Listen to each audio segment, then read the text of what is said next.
ప్రస్తుతానికి వాతావరణ పరిస్థితులు చూసుకున్నట్లయితే నిన్నటి వరకు కొనసాగుతూ ఉన్నటువంటి తీవ్ర అల్పపీడనం ఈ రోజు ఉదయం వాయుగుండంగా బలపడటం జరిగింది. ప్రస్తుతం దీని యొక్క లొకేషన్ 17.7 డిగ్రీస్ నార్త్ లాటిట్యూడ్ మరియు 84.4 డిగ్రీస్ ఈస్ట్ లాంగిట్యూడ్ వద్ద కేంద్రీకృతమై ఉంది.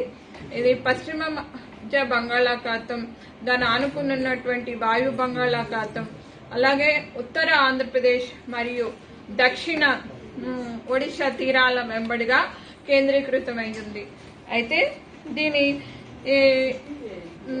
దిశ చూసుకున్నట్లయితే ఇది పశ్చిమ వాయు దిశగా కదిలే అవకాశాలు ఎక్కువగా కనిపిస్తున్నాయి. సుమారు 80 కిలోమీటర్లు ఆగ్నేయ దిశగా కళింగపట్నానికి, 120 కిలోమీటర్లు తూర్పు దిశగా విశాఖపట్నానికి కేంద్రీకృతమై ఉంది.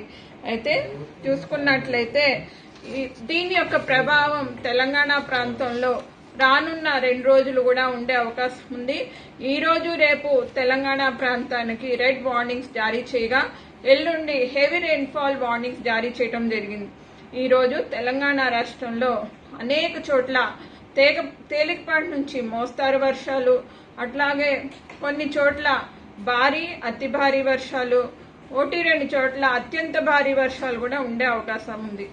ఇక్కడ జిల్లాల వారీగా చూసుకున్నట్లయితే తెలంగాణ రాష్ట్రంలో రెడ్ వార్నింగ్స్ 7 జిల్లాలకు పెద్దపల్లి, కరీంనగర్, జయశంకర్ భూపాల్పల్లి, ములుగు, భద్రాద్రి, ఈ ఖమ్మం, నల్లగొండ, సూర్యాపేట ప్రాంతాల్లోని కొన్ని చోట్ల భారీ అతి భారీ వర్షాలు, 1-2 చోట్ల అత్యంత భారీ వర్షాలు 20 సెంటీమీటర్ల పైనే ఉండే అవకాశం ఉంది.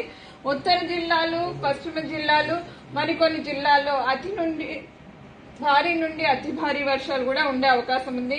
హైదరాబాద్ పరిసర ప్రాంతాల్లో మోస్తారు నుంచి భారీ వర్షాలు ఈ రోజు రాత్రికి కానీ రేపు ఉదయానికి కానీ ఉండే అవకాశాలు ఎక్కువగా కనిపిస్తున్నాయి.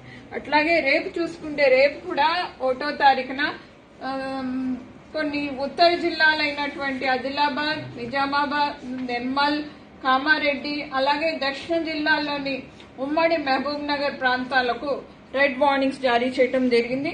తర్వాత పశ్చిమ జిల్లాల్లోని కొన్ని జిల్లాలైనటువంటి ఈ సంగారెడ్డి, వికారాబాద్ ప్రాంతాల్లో ఆరెంజ్ వార్నింగ్స్, అలాగే ఈశాన్య ప్రాంతం తూర్పు జిల్లాల్లో కూడా ఆరెంజ్ వార్నింగ్స్ జారీ చేయడం జరిగింది.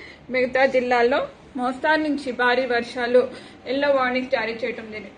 ఆ తర్వాత రోజున 2వ తారీఖున ఈ సిస్టమ్ మనకి వాయు దిశగా కదిలే అవకాశాలు ఉన్నందున ఈ వర్షాలు తగ్గుముఖం పట్టి కొన్ని ప్రాంతాల్లో ఉత్తర జిల్లాల్లోని భారీ వర్షాలు ఉండే అవకాశాలు కనిపిస్తున్నాయి.